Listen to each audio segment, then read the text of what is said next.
जय शम्भु तालुसर महादेव को बाटो बरो मुनिको बाटो बरो म चाहिँ आज आफ्नै ठाउँमा म अहिले हाल इन्डिया बस्छु। त्यही भएर त्यही इन्डिया फर्किनको लागि त्यही कामले आएको थियो। आफ्नो गाउँमा त्यही काम गर्छु भनेर सानो काम गर्यो सम्पूर्ण साथीभाइ मिलेर।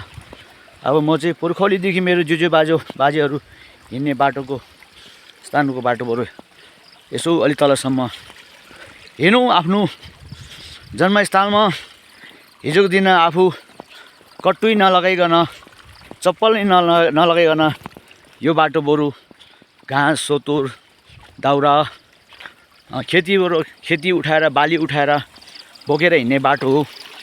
आज धेरै सालपछि आज त्यही बाटोको यसो यात्रा गर्नु पर्यो यता तलसम्म। हाँसी हाँसी खुसी खुसी रमाउँदै हामी आफ्नो बचपना कालमा घाँस सोतुर बोकेर ल्याउँथ्यौँ साथीहरू। तर आजको दिनमा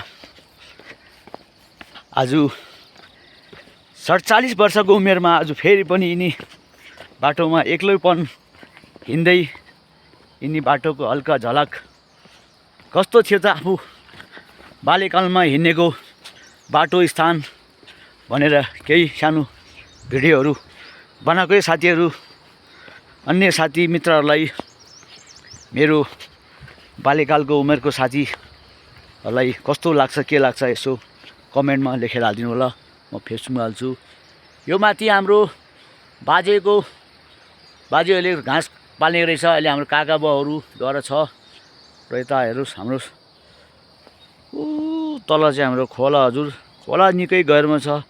त्यो खोलाबाट हामीले ढुङ्गाहरू बोकेर केही कामहरू गरेर हिँड्थ्यो हाम्रो बुवाहरूको पछि यिनी जग्गामा। कहिले कहिले त रुनु मन लाग्थ्यो, रुन्थ्यो पनि। हुन त आजको दिनमा किन रोको जस्तो लाग्दो रहेछ बिचरा। त्यो टाइममा एउटा भारी बोक्नेको समय थिएन रहेछ, तर मजबुरनमा भारी बोक्नु पर्दो रहेछ हामी। त्यही भएर रुँदो रहेछ। बाहरू अलिक ठुलो बोक्थ्यो, हामीलाई सानो बोकाएर हिँड्नुहुन्थ्यो। तब पनि हामी बाहरूको पछि हिँड्नु नसक्नेको स्थितिले हामी रुँदो रहेछ। यो हाम्रो बिसाउने भन्छ होइन। हामी तल घाँस सोतुर लिएर यहाँ बिछाएर हामी यो डिलमा आराम गर्थ्यौँ। यो लाउरेको रुख हो, मन नजन्मिँदै रहेछ। अहिले म 47 वर्ष भयो, अझ पनि यो रुख छ, यहाँ छ। हामी हरेक टाइममा यहाँ बिछाएर विश्राम गरेर बस्थ्यौँ।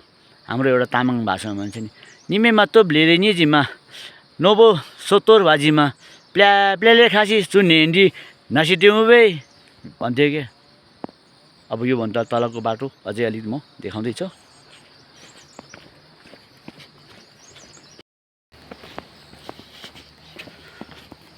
यहाँसम्म पनि केही थिएन, तर आजको दिन हेर्नुहोस् एक्लोपन हिँड्नु पनि डरलाग्दो जस्तो जङ्गलहरू बाटो भइसक्यो रहेछ हौ। अति सुन्दर। यता जग्गा धनीकोमा तल गएर यो दुइटै मास्लो बाटोमा कुनै समयमा केही पनि थिएन हौ। रुखबिर भने ओन्ली फोर त्यो घाँस काट्ने थियो त्यो होइन।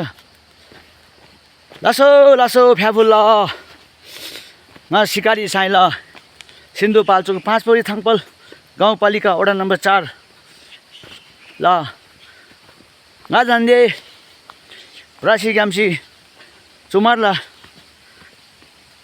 याम्बुरी निला निबला क्याम थारब सोङला सोङ प्राबनमुला निमेकाजे जातमा भ्रावाकाजे मुभेन चुग्यामजे उमर भ्लेजे नोबोसोत्तोर सिङ थाजीमा बाजीमा चेजी नसिट्यौँ बे ची नामै हेन्जे धुबा खाबडिम असम सिधा निजीमा चेजी कुनारी कि थारा उबा अनि चाहिँ किथुङ भनिन्छ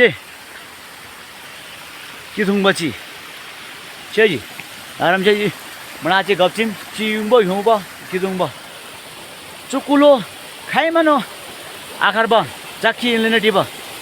यो हाम्रो पानी कुलो कहिले पनि सुक्दैन। योभन्दा सानो हुन्छ हिउँदोमा पनि, तर माथि यसको मौन छ र केही शक्ति छ। शक्तिको कारणले यसले 12-41 पानी कहिले सुक्दैन, टुट्दैन। अब यता लाग्नेछ हामी बाटो अलि तल पुगेपछि म आफ्नो गाडी चढ्नेको ठाउँ आउँछ, त्यो पनि म पछाडिको भिडियोमा देखाउँला है साथीहरू। जय शम्भु। यो बाटो माथि पर मास्टर गाउँको आउने बाटो र हाम्रो बाटो चाहिँ अब यतिसम्म हो। यहाँ चक्कै चाहिँ हामी सबैजना भेट भएर हामी तलतिर बालैकालमा स्कुल जान्थ्यौँ। यो बाटोमा 10 बजी स्कुल पुग्नु पर्थ्यो, 5 बजीसम्म स्कुल पढ्थ्यो। भोटेको छोरा हो। अब मास्टरहरू बाहुनहरू छेत्रीहरू उनीहरूको बच्चाहरूलाई अगाडि राखेर पढाउने, भोटेको छोरालाई पछाडि राखेर पढाउने। अनि मास्टरहरू एक दुसरे ढोकामा बसेर कुरा गरेर बस्थ्यो। ल पढ केटाहरू पढ, 2 नम्बर गणित निकाल, पढ, भोलि नहेरिकन भन्नुपर्छ है। हामीले हस्सर भन्थ्यो। के गर्ने त, मामबाका चुतिया मास्टरहरू यसो एउटा दुईवटा अक्षर गरेर सिकाएर ब्ल्याकबोर्डमा लेखेर सिकाएको भए पो हामीलाई थाहा हुन्थ्यो त। घरमा गए बुवा आमाहरू पढे लेखे हुनुहुन्न, पढाउने मान्छे छैन। बिहान हतार घाँस सोतर काटेर, एक डोको सोतर काटेर कोदोको ढिँडो, मकैको ढिँडो, गाउँको ढिँडो खाएर चप्पल नलगाइकन यही बाटो फिलिलिली कुदेर स्कुल पुग्थ्यो। स्कुल पुग्ने बित्तिकै बाहुन मास्टरले परेड गर्थ्यो। परेड गरेपछि भित्र लगेपछि हेलो हामीले सर गुड मर्निङ सर भन्थ्यो। भनेपछि ल बस भन्थ्यो। बस भनेपछि ल 2 नम्बरी बुक गणित के अरे सरस्वतीको बुक निकाल, पढ, भोलि नहेरिकन भन्नुपर्छ भन्ने कुरा गर्थ्यो। अब हेरेँ अब त्यो कहाँ आउँछ त्यसरी। ल साथी मेरो चाहिँ अब गाडी आयो, म माथि गाउँदेखि हिँड्दै आएको थियो। र यो सानो पसल बाटोमा पसल हुन्छ हाम्रो दिदीहरूको, त्यो दिदीको बाटोमा पर्खेर बसेको थियो। ल मेरो चाहिँ अब काठमाडौँको यात्राको लागि गाडी सिन्धुपाल्चोकबाट झरिसक्यो। म पनि हुन त सिन्धुपाल्चोकमै छ है। जय शम्भु, जय गुरुदेव, जय महादेव।